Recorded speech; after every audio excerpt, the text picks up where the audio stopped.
House for all কেলেঙ্কারি, প্রায় 100 কোটি টাকার কেলেঙ্কারি। ও এমন এমন কথা বলছে, অযুক্তি কথাবার্তা। গরিব মানুষের বাড়ি কিভাবে অ্যাকাউন্ট ভাড়া দিয়ে অন্য অ্যাকাউন্টে তুলে নেওয়া হয়েছে।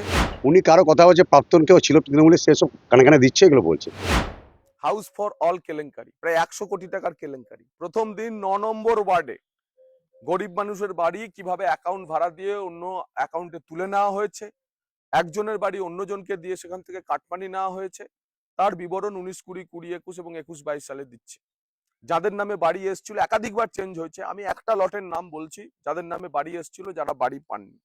তাদের মধ্যে অন্যতম রয়েছে দীপক দাস, সঞ্জীব কুমার খাক, তারানাথ ধীবর, পিঙ্কি কাহার, বদরে আলম, তারা কাহার, মণি বেগম, লাল রাওয়াত, রাসমণি রয়, আব্দুল হাসিব, মৌসুমী দাস, আতাবুল ইসলাম, সুদীপ সেনগুপ্ত, ঝুমা রয়, পূর্ণচন্দ্র সেনগুপ্ত, বিপত্তারণ রায়, বিপত্তারণ দা, গোলক বিহারী খাক, মণি বেগম, বাসুদেব দাস, দেবাশিস চ্যাটার্জি, নমিতা ঘোষ, সুদীপ্ত দত্ত, বেলি বিবি, শামসের আলী, রূপালী সেন দাস, চম্পা মণ্ডল, অজন্তা মণ্ডল, অজয় চৌধুরী, অর্ণব চ্যাটার্জি, শান্তি মণ্ডল, আনারকলি বিবি, মোহাম্মদ শামসের আলম, বন্দনা ভট্টাচার্য, টুকটুকি দেবী, বৈশাখী মাল, আকবর শেখ, সীমা শেখ সেন, হালিমা বিবি শেখ, শনি, শান্তব্রত মণ্ডল, রত্নদীপ পাল, সপ্তম দাস, আশুতোষ কাহার, সীমা বসাক, সীমা মণ্ডল, বিকাশ পৈতন্ডি, সমীর সরকার, মনু কাহার, চৈতালি দাস, অতুল মণ্ডল, জয়ন্ত মণ্ডল, শেখ শরীফ, উত্তম দাস,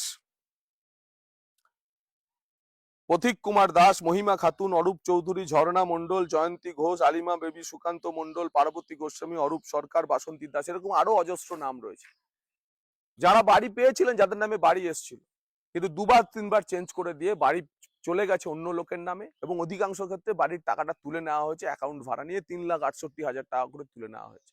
এই 100 কোটি টাকার কেলেঙ্কারির 9 নম্বর ওয়ার্ডের তালিকা আমি দিলাম। আমি 21 দিনে 21টি ওয়ার্ডের তালিকা দেব। পুরো প্রধান বলুন এই চুরির টাকা কোথায় গেল। মানুষ দেখছে, আপনাকে এক্সপোজ করছি, মানুষের জবাব দেবে। আমি একটা কথা বলি, জগন্নাথ চট্টোপাধ্যায় ব্যক্তিগত বলছে, আমাদের রাজ্য সরবরাহ করছে। আমার একটাই বক্তব্য হচ্ছে, আমরা ভোটটা করছি আমাদের দিদির উন্নয়নে ভোট করছি, আর এরা যেটা করছে বিভাজনে ভোট করছে। ও এমন এমন কথা বলছে, অযুক্তি কথাবার্তা। আগেও বলেছিলাম, উনি শিক্ষিত কিনা যা বলতে পারবো না। বলেছিলাম কি ফ্ল্যাটের টাকা, ট্রিপলের টাকা যেটা বলেছিল, উনি প্রমাণ যদি করে দেয়, আমি প্রার্থী উইথড্র করবো, চ্যালেঞ্জ করলাম।